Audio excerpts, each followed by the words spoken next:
Hey everyone, welcome back to the Youth and Politics podcast. My name is Cody. And my name is Carrera, and today we are here with. Naomi. Okay, cool. I love that. Okay. So today we're going to be discussing um waiting lists for the NHS and the privatization of healthcare. Naomi, would you like to walk us through maybe some experiences that you've had with the waiting lists?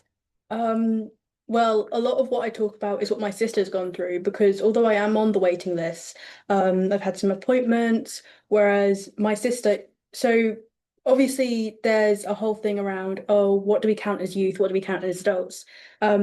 But with the NHS, the second you turn 16, if you're in an ambulance, you go to the adults and not the pediatrics. And if you're on the pediatrics like waiting list, you get kicked off it and told you have to go back at the start of a waiting list on the adults one. So it's like she's going to be told no by a lot of people now because she's reached the age of 16, but she still has the same problems and she's not reached the top of the waiting list before she's turned 16.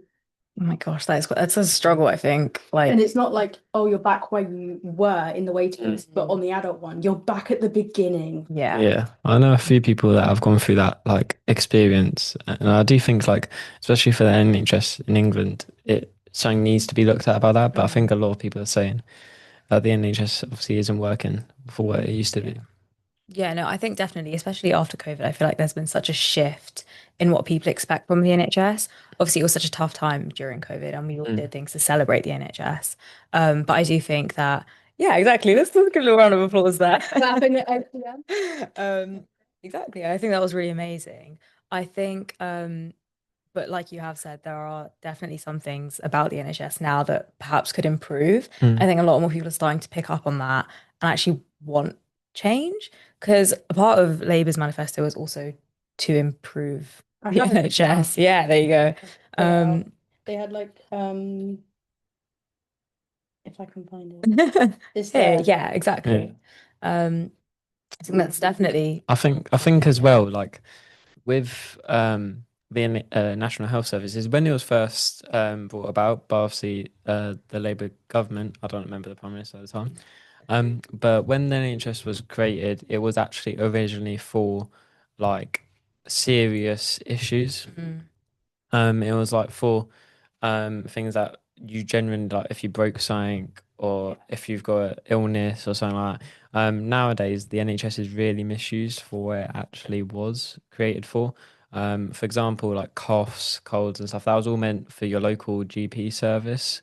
But now that's been kind of shifted that NHS just deals with all of that. And also the NHS has the mental health um, system to look after now, which never before it did. And the mental health system is like massively over booked, and it's just not working for fit anymore. Um, so I think something like looking back at history, the NHS really did work out, and I think it's probably we can all sit here and say that England and well, Great Britain and stuff has done really well with the NHS, where you see other countries, for example, America, isn't doing as well as we thought. yeah. And I do like that. Obviously, a lot of people do forget this as well. This is a little fact that the NHS is actually paid. You Mm, do pay for the NHS. And a lot of people think we've got free healthcare. It's technically not. yeah. Nothing's free anyway, but that's a different story for another day. But the NHS you pay tax Mm, on, so you're paying for it. The aim was, when I Googled it, it was to be free on delivery. So when you go there, it's free to you, but like you've already paid it with taxes or Mm. something. yeah. Yeah. I think also with the NHS and like just kind of what it was originally made for and stuff. I think like the time it was made is obviously during like World War Two, Mm. like post World War Two. And I think the problems back then were so different. But now we know so much more about health and so much more about mental health and Yeah. like how we ourselves can like help make our health better. I don't know if that makes sense. So what the NHS is dealing with is a lot different to what it was back then. One of the things that the Labour Party said on their like labour.org.uk website thingy was they want to hire 8,500 Mm. more mental health staff, but also reduce the wait time for like regular appointments. by half, like 40,000 appointments a week or something, which is insane. Um, but yeah, and I have a lot of experience with like the NHS as a family because both my parents are well one of like the key workers during lockdown. My dad works for the council. My mum is a CBT therapist doing a doctorate in health psychology. So I know a bit more than like Yeah. the everyman. The average person would, which is good, I think, because you can provide like a really like helpful Yeah. insight into what's actually going on. I think, like, just to give a question and put it out there, like, what do you guys think about, obviously, because there is actually a Bloom, private healthcare just opened up in Milton Keynes, yeah, across the street actually from the studio. What do you guys think about private and, um, Like national. yeah, like national, services? So, for example, do you believe you should pay on the delivery, or do you think it should be just free to everyone? Um, So I definitely see the point of why they wanted it to be free. They wanted it to be accessible to everyone. But it's so underfunded because we talk about the healthcare that the USA has so often. But when you look at the actual appointments and stuff, um, like I don't know where I read this, but it was to do with like if somebody's pregnant in the USA, it costs about $10,000 to have a baby. Yeah. But it's so like more attentive, like you have so many more appointments, so many more checks, and you kind of feel a bit pampered, apparently. And it's like obviously you have to pay a lot more for it, Mm. but I think there's always a middle ground. And I think like £15 for an appointment would make it slightly more funded and it isn't like an insane cost. And obviously like that's just a random price. But I'm not saying, oh, let's make somebody pay $110 or whatever for an appointment. I'm just saying if we pay a tiny bit, then it's still accessible to everyone, but also it's a bit better funded. Yeah, I think funding is a massive thing because like I was looking at like what different experts have to say about like the healthcare systems around the world, and the USA always ranks dead last, which is quite it's really interesting actually because people are paying so much more and they're getting pampered. So how come their system is always ranking like literally last out of all the countries in the world? Because you're paying for the service and you're getting so many appointments. But is it just that maybe other healthcare systems are working better?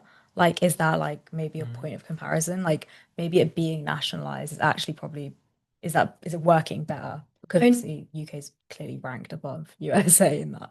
I know there's something in French which is like sécurité sociale or something, and that's like um, I think in the USA, if you don't have a job, you can't have health insurance. Whereas in France, the Sécurité Sociale, like it covers all of your like health insurance and stuff. And I'm not sure if it's free or not there, but I think it's one of the better healthcares. Yeah, no, it is. I think it France actually ranked first. I think, yeah, That sounds about right. yeah, it sounds about right. There are so many things that like I hear about France because way in the past, like literally 1066 Battle of Hastings, that's when my French ancestors came over and fought in the Battle of Hastings before they lived. I was like, what? That's so cool, dude. Yeah, there's so many things about my family that I just find out. And obviously, like I can't prove any of it, but it was insane. Like apparently my great grandparents, like their heritage, they owned Ashby Castle or something. They owned a castle because they were given it from the Battle of Hastings. I don't know. Bunch of yap. But yeah, I hear so much about French, and obviously I want to connect with like my heritage. And so I'm learning French and I'm learning about France as well, and the culture. And it's insane. Obviously they used to have a monarchy and they don't anymore.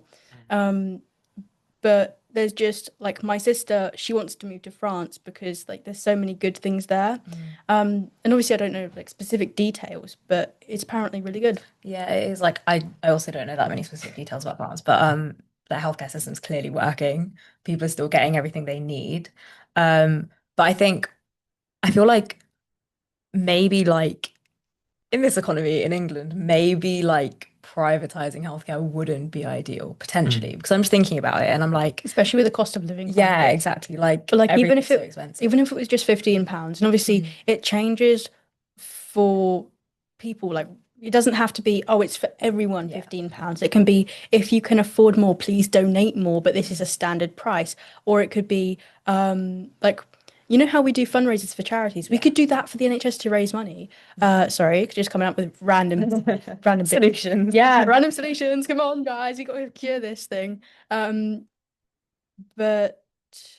I have no idea what I was just saying. I think as well, like with the National Health Service is like we're gonna see a bit of a reduction in appointment stuff and like stuff that NHS deals with because obviously they also deal with like young people like because like we're going on about young people and obviously free school meals will be for everyone now, which will take off such a burden. Wait, are they actually going to be free? Everyone. So the government's like made it accessible to another 500,000 children. So that means 500,000 children don't have to worry about then like having food at school because they will be viable for free school meals. But it's really cool. Yay. Yeah, it's definitely like a big but like because a lot of people don't realize like, small things like that. Like if a child isn't eating 3 days, 3 times a day, then It affects their growth, their brain. Exactly. yeah, we've got a bit of an issue there. Yeah.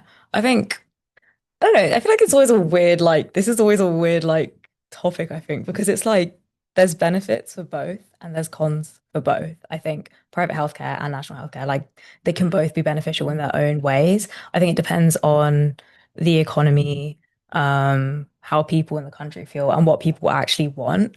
Because I feel like in England, people are really like used to the NHS because like dentists here are now privatized. It's why I'm pretty sure in media it's always the people in the USA have really great teeth, and the people in films that are from Britain usually have worse teeth. And there's kind of like, I don't know if it's true, but like my idea of media about Britain and teeth is kind of, oh, people from Britain don't have as good teeth because they don't want to pay for it.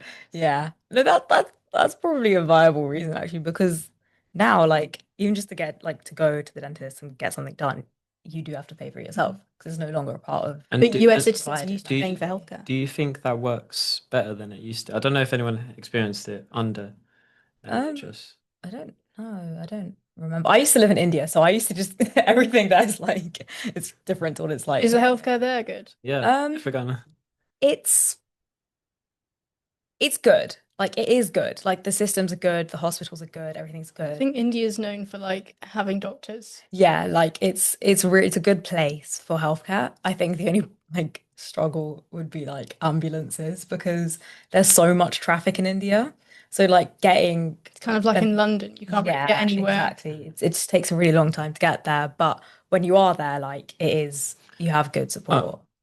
Just bring up a point as well, like going back to the history of the National Health Service as well, is like it was also built for like hospice and stuff, and now we've known like and then it just can't deal with end of life care in some cases. That's why we've got places like Willing Hospice in Milton Keynes.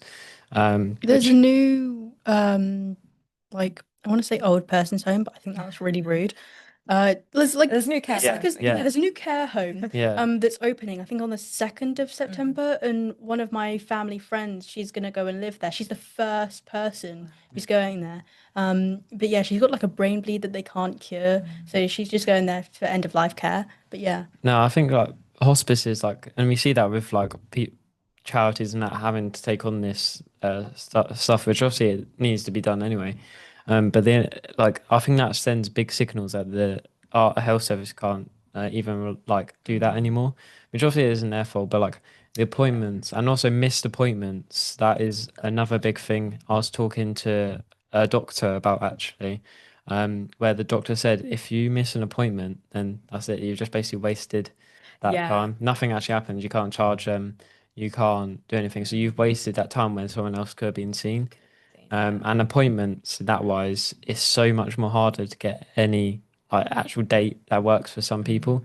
So if you're taking up an appointment and then you don't show up, they can't give that out to someone else. So it's really something like that. And if you can't make it and you let them know, sometimes the only appointment they can do next is like 6 months away. Yeah. No, it's definitely like the time between appointments is insane unless you go at like really, really early morning. My mum gave up one of her uni days because she does it from home, but she has to go in for certain days. And the last time I was in an ambulance, so she had to come back from uni before the lecture even started. And then the time most recently, she just cancelled going to uni because I Mm. had a doctor's appointment on the same day. Yeah, and I think like getting like just once you have that appointment, like holding on to it is so important because, like you Mm. said, the next They one could be postponed so mine. It yeah, was they only by really a did week, that. so I'm not that mad. Like But yeah, no, like it is quite also difficult like sometimes. going on to the topic of young people again and how they can impact the health service. I think Milton Keynes. I mean, obviously, Milton Keynes is just the best city, but like we have, I think it was the first university hospital. So students can actually learn while being locked and Yeah. stuff. What do you think Oh, about is that that? Eaglestones? No, so that our hospital is basically joined with like it's just a hospital university, so people can go and do an apprenticeship type thing. Um, but what do you think about that, like in places like London or Mm. like Manchester or Birmingham? I think it's kind of interesting because I think I was like just picking up on this point actually. I think maybe less people want to be doctors nowadays as well. Mm. Like maybe that's not an as like aspirational Yeah, career for a lot of people. So It's maybe it's not good. necessarily because they don't want to do the job, Mm, but I was looking at it and I was like, for that job, for those hours, I would not want that pay. yeah. And so that's why I'm not really going down that route anymore. I was kind of like, well, I want to be a dietitian. I can make a lot of money from it, but it's only if you go private. Yeah. Oh, another thing about food and doctors is the only person who does I'm not sure what the abbreviation is, but Mm, it's mast cell activation syndrome, which they think my sister might have. But the only doctor who used to like diagnose that and go over symptoms of that has retired. So she has to go through private healthcare to like have a doctor for that because yeah. there's no one in the NHS that does it anymore. Like literally no one. That's crazy. yeah. I mean, it is That's a rare condition, but crazy. still, But still, maybe we need more doctors, still we like need more more doctors. specialist doctors in Yeah, different like things. please. Yeah. Yeah. But yeah, no, I think, yeah, maybe I think it's a good thing that then people can train in the university Uh, hospitals because they're getting yeah. experience and Whilst also learning, helping yeah. other people. I think as well, like the health secretary, West Streeting, I think he is trying very hard Mm, to push forward Labour's manifesto and pledges on getting the NHS waiting times down, etc. Like I saw a video of him talking about it the other day. I think they've gone down about a couple thousand. mm, So they are trying to give it to the government. yeah. They are trying, but I think to any government is very hard. The NHS is so backlogged, and Mm, a big part of that is COVID, the cost of living crisis. It's just yeah. a hard time for anyone. Yeah, I think there's so many things that like have accumulated together to then Yeah. Mm. like now make it a little bit harder for everyone. But that doesn't mean it's not impossible. 'Cause like Yeah, you said, No. they have cut it down by a few yeah, thousand, so that's always a good thing. I think maybe following down that route and maybe advocating for that yeah. a bit more would be good. So obviously I have two older sisters. Mm, One of them is the medical one, and then one of them, she lives in Doncaster. She lives a bit further away, but she went from like 24,000 in debt to a multi-millionaire. Um, but she obviously has a lot to say about funding mm, and stuff, and so whenever I go up there, she's talking about it. But she's saying, oh, if this government actually wants millionaires to stay in the UK, because she's thinking about moving to another country because of how much she's taxed, because she mm, thinks, oh, um, I'm earning this money. I want to keep this money. But she was saying the uh, government aren't doing it right with the way they're taxing because millionaires will move away. They won't want to live in the UK if they're mm. getting taxed that much. And obviously, like the everyday person will probably be like, "Oh, we really need the funding. We really want you to stay." But she's just, yeah, she doesn't want to pay it. Yeah, I think that's actually quite an interesting point as well because I think that's probably something that drives a lot of young people away from like wanting to live in the UK in the future because I feel Yeah, like the I might NHS move to is Canada. something, yeah, that's what I'm saying. Like the NHS is something that I think brings so many people in because it's like, oh, like national healthcare, I don't need to worry too much about it. But then thinking about it, it's like, is it worth it then for me in the future to actually stay in this Yeah, country or should I move abroad? And I think because like we were saying, what the NHS used to be, what it was made for the population of the country, like Mm. everything is like it's a completely different time now, you know? It's a completely different thing. Tax yeah. has gone up. People So it's grow, like it's countries different. grow, needs Exactly. change. Exactly. So I Yeah. think that there's a lot that goes into the NHS. but also like is the outcome always the same as the input type? It's like if we're talking about a little child, you parents usually say, "Oh, I don't mind too much about their grades as long as they're passing and as long as they're trying their best." And that's I feel like we're applying that to the country. We're like, as long as they're passing our standards for what we need and they're trying their best, we'll give them a pat on the back and we'll say they're doing a good job. But also we want to obviously come up with solutions ourselves because it's really hard to run a country. Like obviously none of us run a country. Imagine. Oh my gosh, no. Um, but Yeah. like it's obviously really hard, but the citizens of the country want to give solutions because there's always that saying, oh, two minds or three minds or whatever it was Yeah, are better than one. So like you've got people that are trying to come up with solutions. Yeah, and I think like I mean personally, I haven't seen like a lot of young activists advocate for like improving the NHS or something. So I don't know, maybe we need more young activists to be involved in that because it's our future at the end of the day, guys. Like if we're staying in England, do you want the NHS here? Like, Yeah. you know what I mean? Yeah.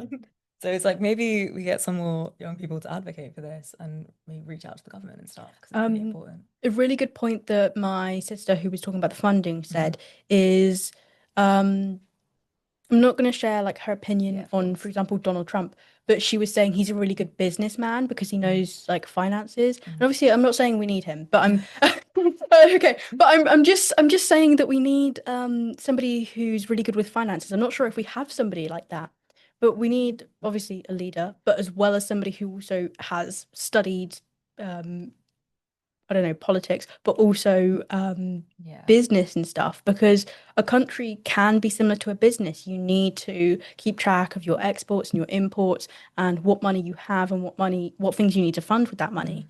Yeah. So we Oh need yeah, I somebody who think knows there's about money. there's a lot that needs to be funded. A lot of things are like I think a lot of people feel like a lot of things are being underfunded or Yeah. like they're not getting enough All the support wrong or things are anything. getting funded. Yeah, And exactly. obviously, I'm not saying, oh, they don't know about money. It's just we need experts on money because it's clearly like we're in a cost of living crisis. We need somebody to help. It is called a cost of living crisis. So it's clearly something that's important to a lot We of need some people. business men and Yeah.